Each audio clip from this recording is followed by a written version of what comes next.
City of Talisay Traffic Operations Development Authority kon CT-TODA miawhag sa managiyag mga sa Na-Impound nga mga motorsiklo mga sakyanan nga naklaman na aron dili maapil sa pag-subasta. Mo-claim na sila.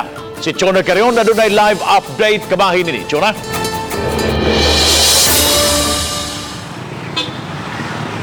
Yes, Bob, giklaro sa CT-TODA nga padalhan una nila og notice ang mananag-iya sa motorsiklo o mga sakyanan na po kaadlaw sa dili pa kini isubasta.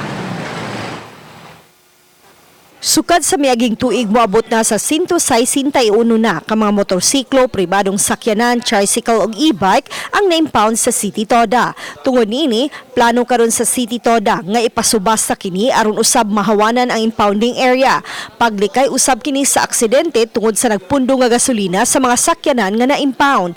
Apan giawhag una ang mga nanag-iya sa mga na-impound nga mga motor ug sakyanan sa paglukat na niini dala ang kompletong mga dokumento.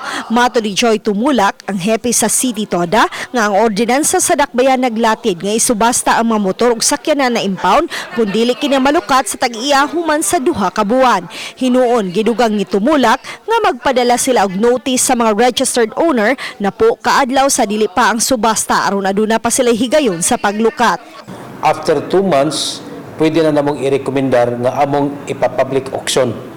So, before na mo ni ipa-public auction, kung panalitan dunay mga pangalan nga nakasuwat sa ilang mga rehistro, amo ni silang padadan og suwat. Morekomendar pa hinuon si Tumulak ni Mayor Samsam Gulyas kung kanusa ang schedule sa pagsubasta.